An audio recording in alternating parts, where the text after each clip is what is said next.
Praise the Lord. Magandang umaga po sa bawat isa. Purihin po ang ating Panginoon. Truly, this is the day that the Lord has made. Let us rejoice and be glad in it.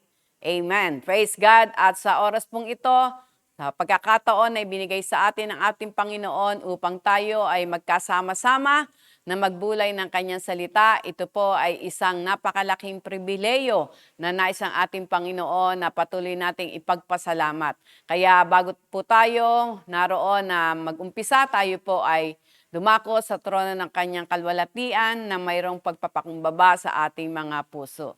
Ama namin Diyos, salamat sapagkat sa oras na ito, alam po namin, Panginoon, na ang inyong kapangyarihan ay patuloy na kumikilos sa buhay ng bawat isa sa amin.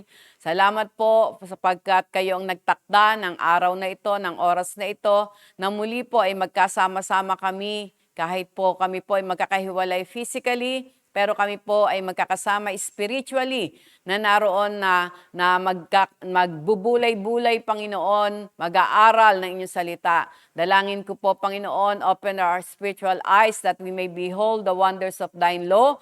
Maranasan namin, Panginoon, ang iyong kapahayagan sa aming mga buhay sa pamagitan ng inyong mga salita na amin pong tatalakayin sa oras na ito. Salamat sapagkat ang salita niyo ay buhay at makapangyarihan. Kaya alam ko po, Panginoon, ito ay titimo sa puso ng bawat isa at ito po ay mayroong gagawing himala, Panginoon, sa aming mga buhay. Marami pong salamat. Pinagkakatiwala ko po ang lahat sa inyo at sa Antong Espiritu, patuloy kitang inaanyayahan na maging tagapagturo namin sapagkat inaamin namin ang katotohanan na kung wala ka, wala kaming magagawa. Marami pong salamat.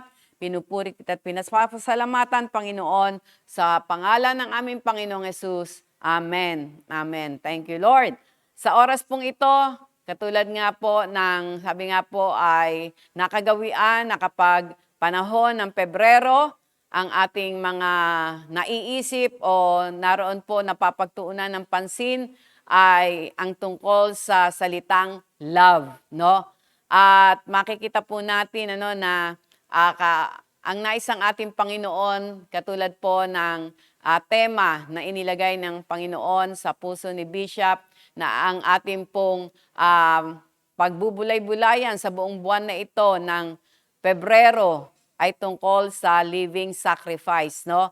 Na dahil ito po yung talagang sabi nga po, katibayan ng tunay na pag-ibig. The ultimate sacrifice na ginawa ng ating Panginoong Hesus doon sa krus ng Kalbaryo upang ang bawat isa sa atin ay makamtan ang kaligtasan na nagbubuhat sa Kanya. Sabi nga po sa John 3:16, "For God so loved the world that He gave His only begotten Son, and whomsoever believeth on Him will not perish, but have everlasting life." Praise God. Kaya makikita po natin na ang nais ng ating Panginoon, katulad nga po ng pinaka-theme verse natin ngayong February, Romans 12:1 and 2. Ano po ang sabi doon? "I beseech you therefore, brethren, by the mercies of God, that ye present your bodies as a living sacrifice, holy and acceptable to God, which is your reasonable service. Be not conformed to this world, but be ye transformed with the renewing of your mind, that you may prove what is that good and the perfect will of God." Kaya ang nais po ng ating Panginoon na sa buwan na ito ng Pebrero, matransform, ma-renew ang ating mga kaisipan sa katotohanan. Ano po? Ayaw niya na patuloy tayong namumuhay ayon sa mundong ito, no? Sabi nga, be not conformed to this world, but we must be transformed with the renewing of our mind. Kaya, alam ko po na, sabi nga po sa lahat po ng ating mapapakinggan na mga katuruan mula sa ating mga pastor, sa Mindoro, sa Alaminos, maging dito po, ay makikita po natin na nais ang ating Panginoon matransform, ma-renew ang ating isipan po upang ang buhay ng bawat isa sa atin ay maging isang living sacrifice, holy and acceptable to our God, which is our reasonable service. Ayaw niya po na mabaliwala o mawala ng kabuluhan ang ating mga ginagawa sa ating Panginoon. Baka akala natin dahil tayo po ay naroon na laging nasa church o kaya naroon lagi tayo sa field o naroon, pero hindi pala tayo nakakapamuhay ayon sa perfect will, sa nais ng ating Panginoon, mababaliwala yung ating mga ginawang service. Kaya ang nais po ng ating Panginoon, malaman natin ang kanyang perfect will, na magawa natin ang kalooban niya, that ito yung kanyang, sabi nga, ito yung reasonable service na maipepresent natin sa ating Panginoon. Kaya dito po sa verse 1 ng chapter 12 ng Romans, ang sabi dito, I beseech you, therefore, brethren, no? Ako'y namamanhik, ako'y naroon na sabi nga ay nagmamakaawa po sa bawat isa. Talagang ini-encourage niya tayo. Ang sabi doon, by the mercies of God, that ye present your bodies as a living sacrifice. Ito po yung nais kong bigandiin sa umagang ito, na para mai-present natin ang ating katawan o ang ating buhay bilang living sacrifice before our God, kailangan po natin na tanggapin ang katotohanan that this is only be done by the mercies of God. Ito'y mangyayari lamang o magagawa natin dahil sa kaawaan o kahabagan ng Diyos na nais niya na patuloy na maranasan ng bawat isa sa atin. We cannot be a pleasing sacrifice o sacrifice sa pamagitan lamang ng ating mga talento, sa ating mga katalinuhan, sa ating mga skills, sa ating kayamanan, kalakasan. Hindi po. Ang sabi po dito, by the mercies of God. Truly, it is not by our might nor by our power, but by His Spirit alone. No, na kung saan ay magagawa natin na maipresent natin ang ating mga sarili bilang handog na buhay sa ating Panginoon. Kaya tayo po ay naroon na magfo-focus dito po sa sinabi ni Pablo na by the mercies of God, no? By the mercies of God. Ano po ba yung mga characteristics ng mercies ng ating Diyos, no? Ng ating Panginoon, na kung saan kapag ito po ay talagang naranasan natin, o hindi lang basta malaman ang nais ng ating Panginoon, maranasan natin. Doon at doon lang natin maipagkakaloob ang ating mga buhay bilang buhay na handog. No po? Kaya meron lang po akong 10 puntos na nakita sa pagsasaliksik sa salita ng Diyos about the characteristics of the mercies of God. No? Unang-una po, ang sabi po dito, sa Hebrews chapter 4 verse 16, ang sabi po, let us therefore come boldly unto the throne of grace, that we may obtain mercy and find grace to help in time of need. Ano po yan? Sa Hebrews chapter 4 verse 16. Ito po yung una na sabi nga po, isa sa characteristics ng mercies of God ay naroon po na we find grace to help in time of need. Po, ang naroon po na sabi nga po, yung mayamang kaawaan o kahabagan ng Diyos sa pamagitan ng kanyang kahabagan ay mararanasan natin. No? Mararanasan natin ang talagang tulong na nanggagaling sa Diyos sa ating mga pangangailangan. No po? Na naroon po na sabi nga walang iba na pwedeng makapagbigay talaga ng tamang tulong na kailangan natin, kundi ang, sabi nga po, ang mercies ng ating Diyos, no? Sa pamagitan lamang ng mercy ng ating Diyos. Sa Tagalog, kung titingnan natin, no, ang sabi po dito, kung babasahin natin sa Hebreo, sabi, magsilapit nga tayong may pagkakatiwala sa luklukan ng biyaya upang tayo magsipagtamo ng awa at makasumpong ng biyaya upang tumulong sa atin sa panahon ng pangangailangan. No? Kaya kung sa ating mga buhay po ay naroon na talagang because of God's mercy sa ating mga napagdaanan na kung saan ay talagang wala tayong matakbuhan para tumulong sa atin, at naranasan natin na tanging ang Diyos lamang ang gumawa ng paraan para tayo ay matulungan.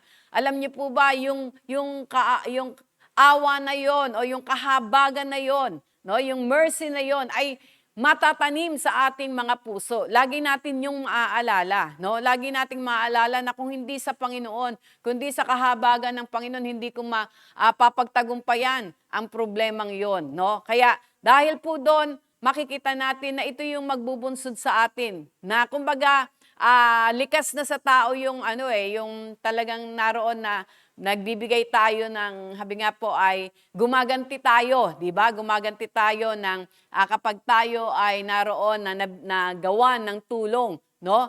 Nagawa ng mabuti.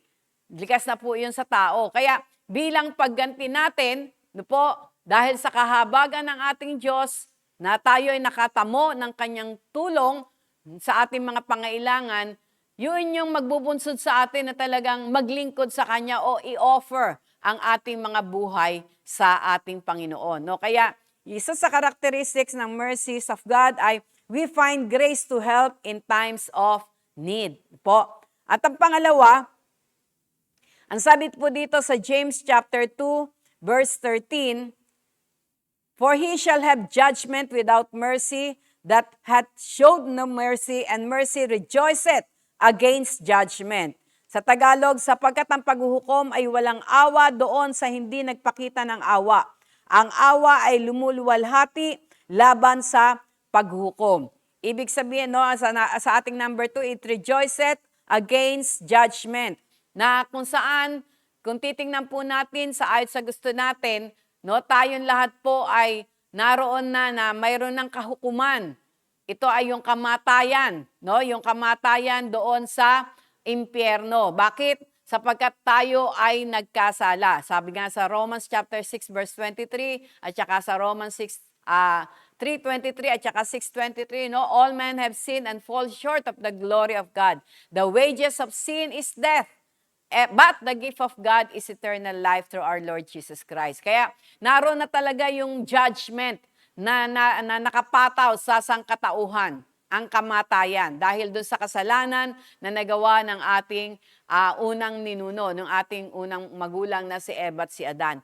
Pero, purihin ng Diyos dahil sa kaawaan, no? Dahil sa kahabagan ng Diyos sa sangkatauhan, yun nga po, yung judgment na yon ay naroon na, sabi nga po, ay pinagtagumpayan niya na. Kaya ang sabi nga, mercy rejoiceth against judgment. Yung kahabagan na yon ang nagbigay ng katagumpayan, no, doon sa paghuhukom na yon o sa judgment na dapat ay ating pong matatanggap.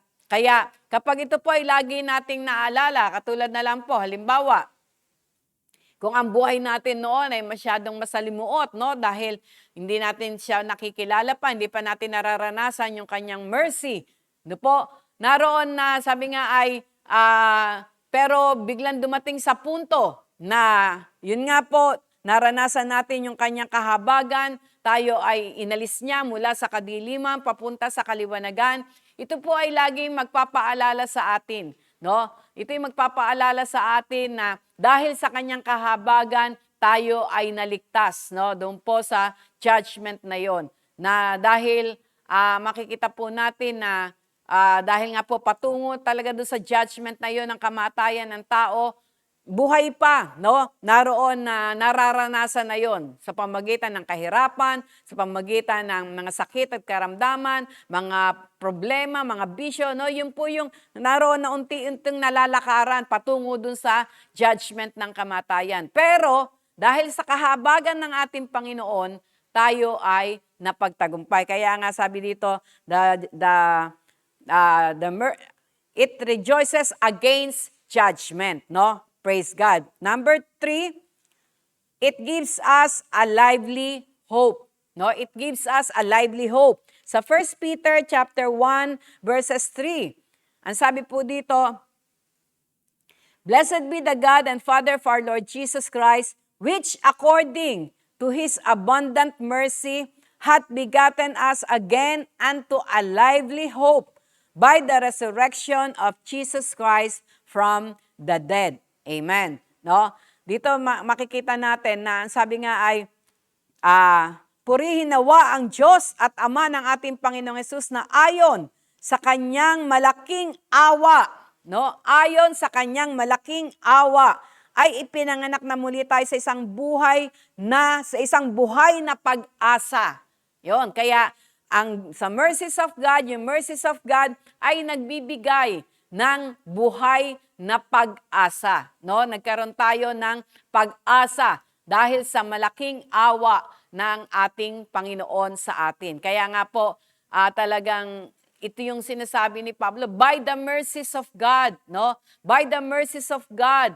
Dahil dun sa mercy ng Diyos, no, ay nagkaroon tayo ng lively hope o yung buhay na pag-asa. At ito ay pinatutuhanan, kaya naman nagkakaroon tayo ng buhay na pag-asa dahil ipinakita nga na bagamat ang ating Panginoon ay namatay, no, physically, pero naroon po na siya'y nabuhay na magmuli.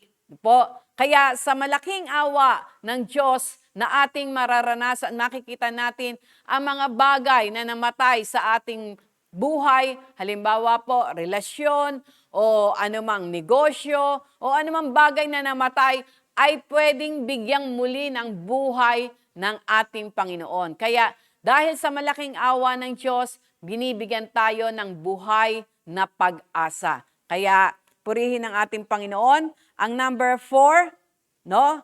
Ang number 4 naman, it shows forth all long suffering, no? It shows forth all long suffering. 1 Timothy 1:16. Ang sabi po dito sa 1 Timothy 1:16, howbeit for this cause I obtain mercy, that in me Christ Jesus might show forth all long suffering for a pattern to them which hereafter believe on Him to the life everlasting.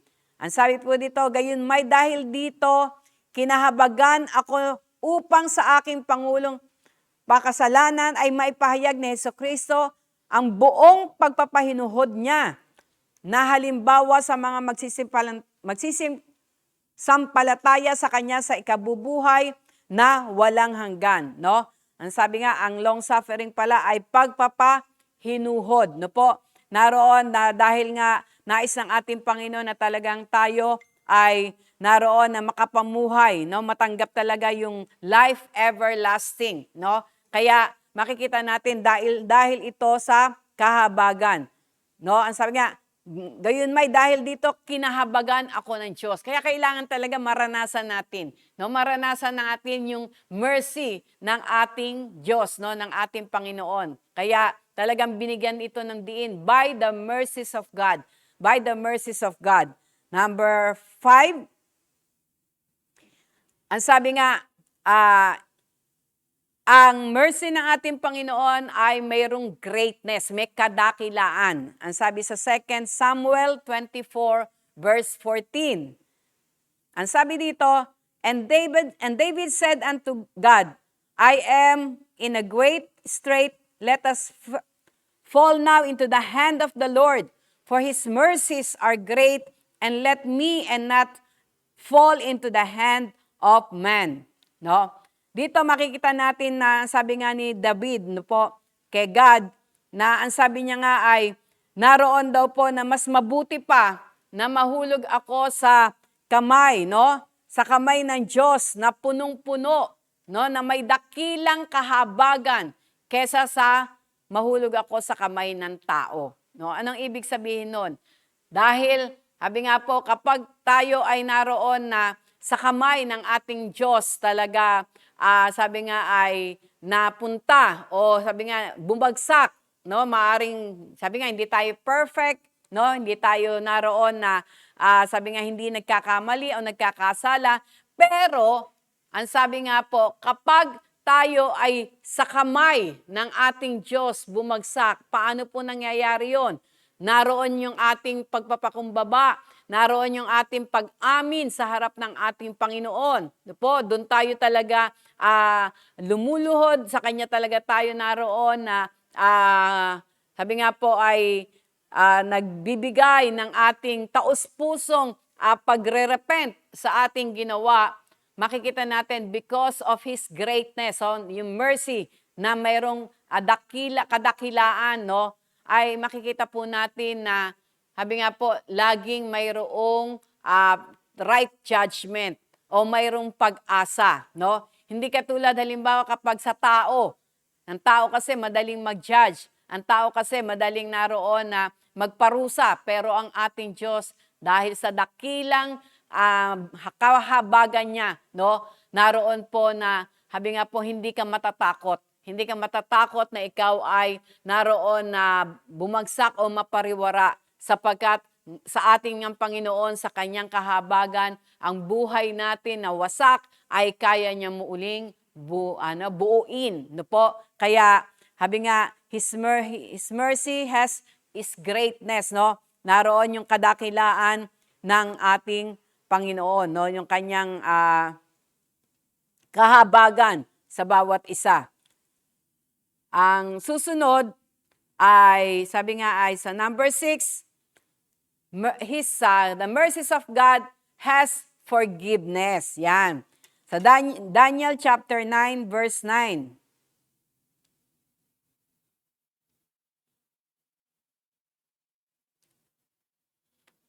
To the Lord our God belong mercies and forgiveness, though we have rebelled against Him.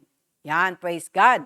No, sabi nga, sa Panginoon naming Diyos, ukol ang kaawaan at kapatawaran sapagkat kami ay nangaghingmagsik laban sa Kanya.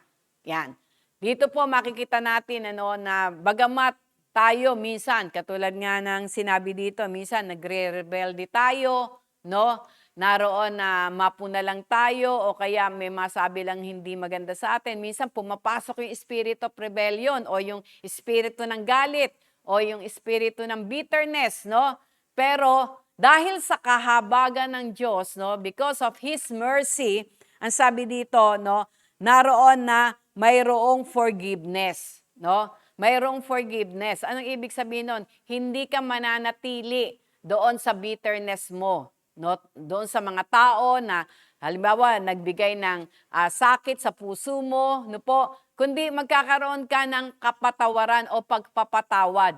Bakit? Dahil yun ang nararanasan natin sa kahabagan ng ating Panginoon, ang pagpapatawad. Na kahit ilang beses tayo na nagkakamali, ilang beses tayo na naroon na sabi nga ay gumagawa ng hindi maganda, una sa Kanya, tapos sa ating kapwa. Pero makikita natin, siya ay naroon na walang sawa na pinapatawad tayo. Kaya, di ba doon nga po sa New Testament may nagtanong na ilang beses ko ba patatawarin ang nagkasala sa akin?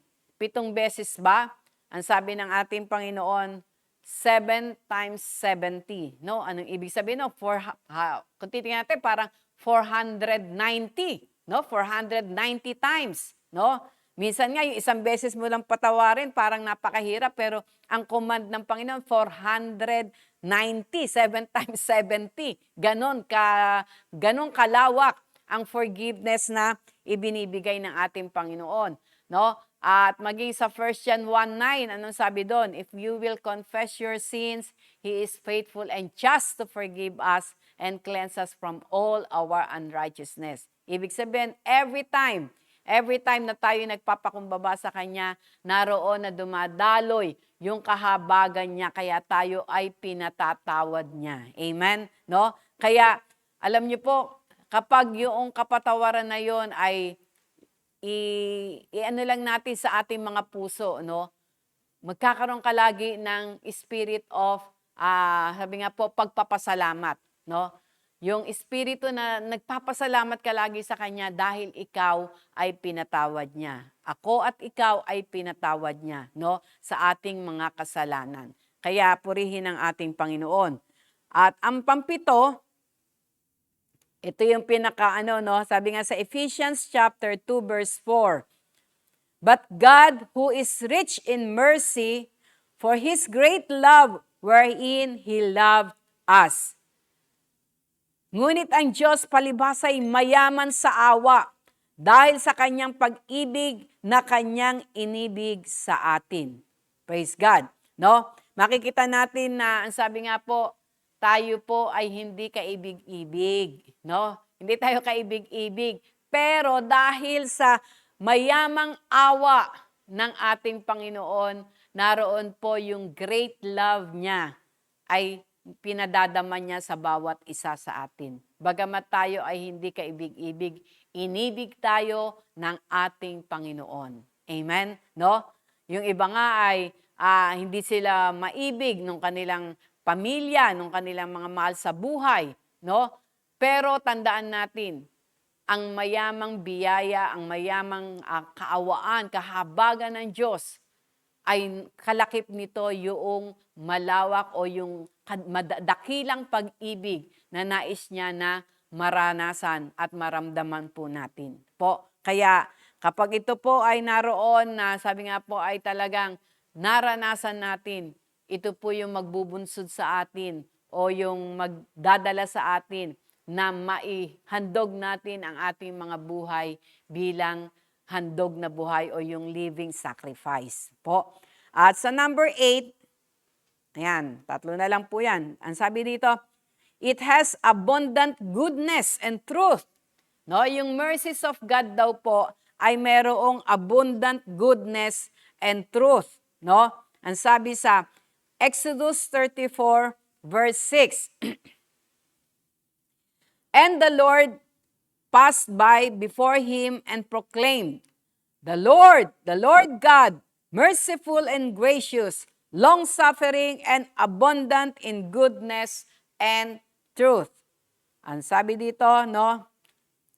At ang Panginoon nagdaan sa harap niya at itinanyag ang Panginoong Diyos, ang puspos ng kahabagan at mapagkaloob, banayad sa pagkakagalit at sagana sa kaawaan at katotohanan.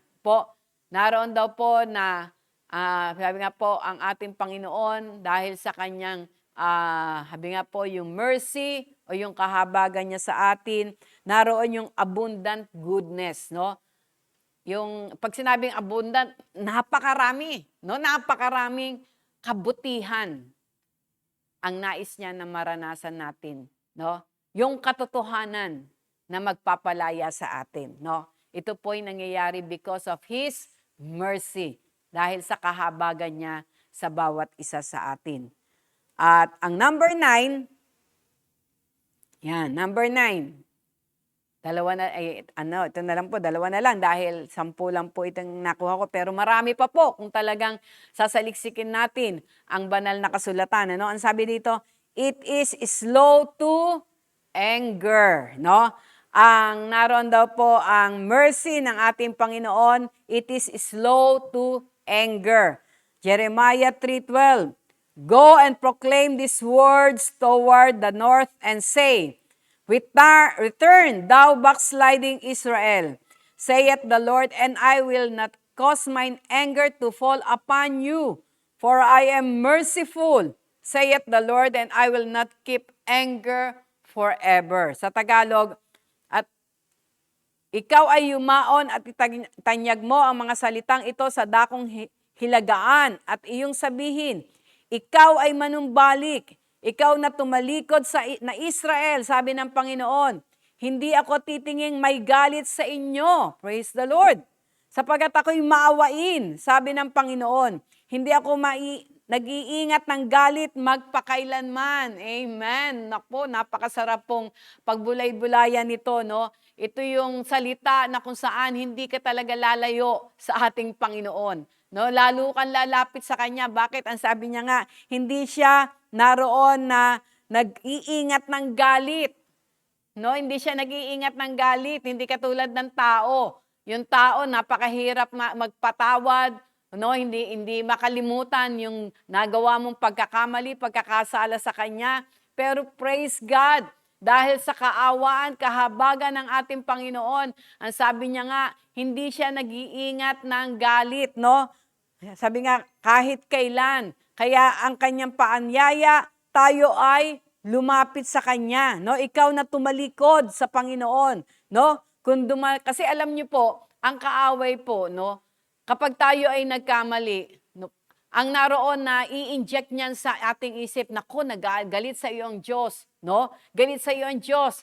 Kaya kapag ganun po yung naroon na na-inject sa ating puso, sa ating isipan, ano ang nangyayari? Katulad nung ginawa nila Eva at ni Adan. Sila ay nagtatago, sila ay lumalayo sa presensya ng Diyos, no? Dahil nga doon sa, sabi nga, bulong ng kaaway, nagalit ang Diyos. Pero ito po, isang katotohanan, no? Salita ito ng Panginoon. Kaya doon sa tumatalikod o lumalayo sa ating Panginoon, napaka sarap po na mapakinggan o matanggap ngayon. Sa oras na ito yung sinabi niya, na sabi nga, ikaw ay manumbalik, ikaw na tumalikod, sabi ng Panginoon, hindi ako titinging may galit sa inyo, sapagkat ako'y maawain, no? Yung kanyang mercy, yung kahabagan niya. Sabi ng Panginoon, hindi ako mag-iingat ng galit magpakailan man. Amen. Praise God. Kaya, saan ka pa? Saan ka pa pupunta? No? Wala kang pwedeng puntahan na makapagsasabi nito. No? Kahit na siguro napakabait ng isang tao, pero kapag halimbawa ay nagawan mo ng hindi maganda, talagang halos minsan hindi ka na niya mapatawad, no? O naroon talagang palalayasin ka, pero purihin ang ating Panginoon. Grabe, no? Ang sabi niya, hindi kita titignan ng mayroong galit, no? Kaya sabi nga, hindi ako titingin may galit sa inyo. Purihin ang ating Panginoon. At mayroon pa pong verse na nagsasabi diyan, na ang sabi nga niya, Joel chapter 2 verse 13, Joel chapter 2 verse 13, and rend your heart and not your garments, and turn unto the Lord your God, for He is gracious and merciful, is slow to anger, and of great kindness, and repentant Him of the evil. Dito ang sabi sa Tagalog, at papagdalamhatiin ninyo ang inyong puso at hindi ang mga damit, ang inyong hapakin, at kayo'y magsipanumbalik sa Panginoong Diyos, sapagkat siya'y maawain at puspos ng kahabagan, banayad sa pagkagalit at sagana sa kagandahang loob, at nagsisisi siya sa kasamaan. No? Kaya purihin ang ating Panginoon. Isang paraan lang daw po pala para talagang lumapit tayo sa Kanya na may pagpapakumbaba. Yung puso natin, no? Yung puso natin ang naroon na ipakita natin, natin sa Panginoon na tayo ay nagpapakumbaba. At praise the Lord, hindi siya galit. Hindi siya galit sa atin, no? Kaya purihin ang ating Panginoon. At number 10, no? Number 10, ang sabi nga, isa sa characteristics ng God's mercy, it is compassionate. No? It is compassionate. Lamentation 3:22. No? It is of the Lord's mercies that we are not consumed, because His compassion fail not. Ang sabi dito, sa mga kaawaan nga ng Panginoon na hindi tayo nalipol, sapagkat ang kanyang mga habag ay hindi nauubos. No? Purihin ang ating Panginoon. He is a compassionate God. No? And it is one of the characteristics of His mercies unto us. Yung kanyang pagiging compassionate, yung kahabagan niya. No? Sabi nga dito, hindi tayo nalilipol. No? Hindi tayo nalilipol. Because of His compassion, fail not. No? Purihin ang Panginoon. Hindi humihinto o hindi nananawa yung compassion niya o yung kahabagan niya sa bawat isa sa atin. At ang last verse na gusto kong i-share ay sa Psalms 145:8 and 9. No, ito rin po ay tungkol sa kanyang kahabagan. Ay sa compassionate, pagiging compassionate. The Lord is gracious and full of compassion, slow to anger, and of great mercy. The Lord is good to all, and His tender mercies are over all His works. Dito, sabi doon, ang Panginoon ay mapagbiyaya at puspos ng kahabagan, banayad sa pagkagalit at dakila sa kagandang loob. Ang Panginoon ay mabuti sa lahat at ang kanyang mga malumanay na kaawaan ay nasa lahat niyang mga gawa. Amen. Praise the Lord. Ito po yung God's mercy, no? Kaya kung titingnan niyo po, dito pa lang sa 10 characteristics na nakita ko, ito yung talagang magdadala sa atin o magga-guide sa atin para maihandog natin ang ating mga buhay bilang handog na buhay, no? Bilang isang living sacrifice, holy and acceptable to God. Pleasing, no? And acceptable to God, which is our reasonable service, no? Hindi tayo mahihiya. Hindi tayo mahihiya na sabi nga ay naroon na ihandog ang buhay na ito dahil siya mismo ang naglinis, siya mismo ang nagbago, no? Siya mismo ang naroon na nagpapatawad sa bawat isa sa atin. Kaya sa umaga pong ito, katulad nga ng sinabi ni Pablo, no, dito sa Romans chapter 12, by the mercies of God, tandaan po natin, ang kaawaan po ng Diyos ay grabe, no? Kapag ito po ay naunawaan natin, ito ay sabi nga, naranasan natin, naramdaman natin, no po, makikita natin, we can offer our lives as a living sacrifice. Kaya sa umaga pong ito, ang nais po ng ating Panginoon, no, patuloy pa natin saliksikin, no, yung characteristics ng kahabagan ng Diyos. Ito pong 10 ito ay bahagi pa lamang, napakalawak po ng characteristics ng biyaya o kaawaan ng Diyos, the mercies of God.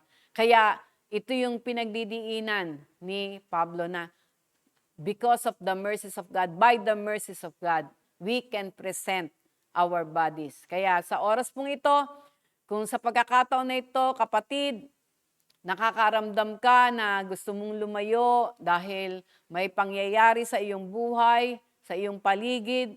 Kapatid, sa oras na ito, ang mayamang kaawaan ng ating Panginoon, His mercy, His great mercy, ay naroon na nais niya na maramdaman mo. Ang sabi niya nga, hindi ako tumitingin ng may galit sa bawat isa sa atin. Kaya ito lang salitang ito ay naroon na magdadala na sa atin pabalik sa Kanya. Amen? Praise the Lord. Kaya sa pagkakataon na ito, tayo po ay sama-sama na yumuko at magpasalamat sa Kanyang awa na patuloy niyang ipinararanas sa atin.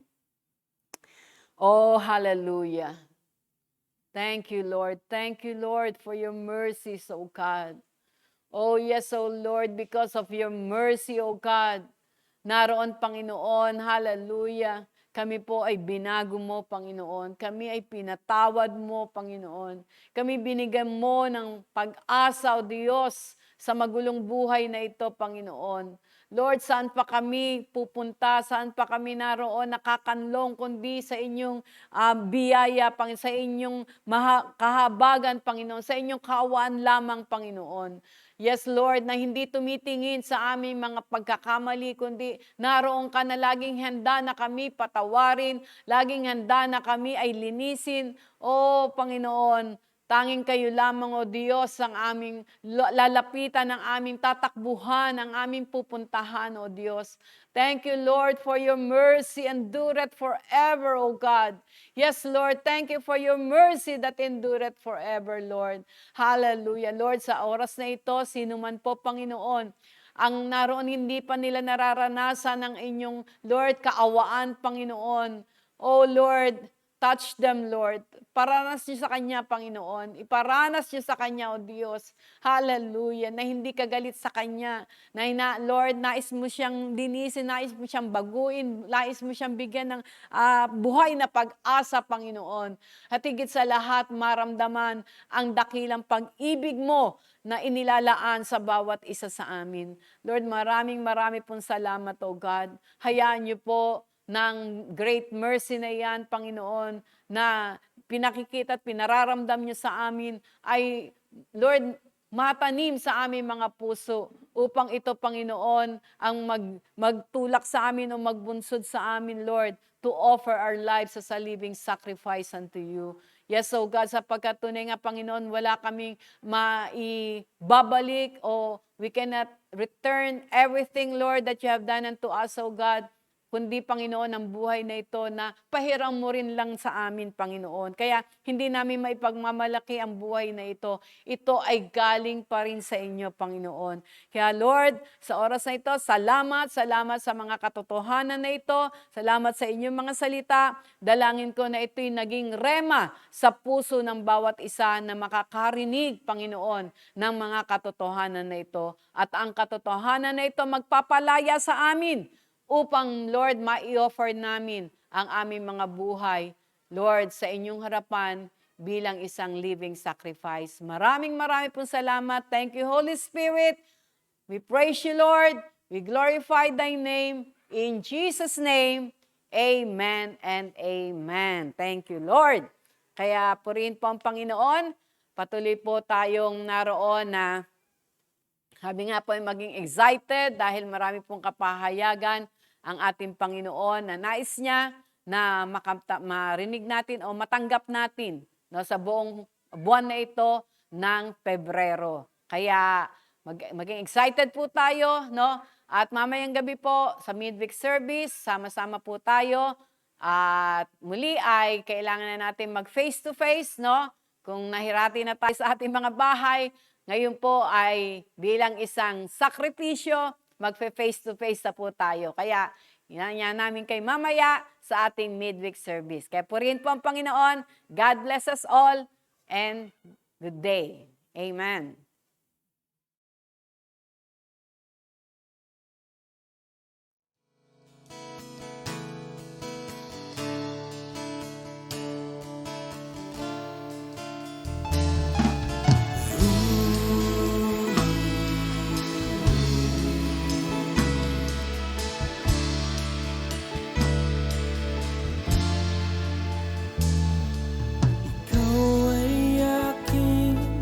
Paglilingkuran kahit saan dalhin. Ikaw ay lagi kung susundin, anuman ang suliranin. Lahat ay aking kakayanin, kapiling. Subukin man ng panahon, mananatili sa'yo, Panginoon.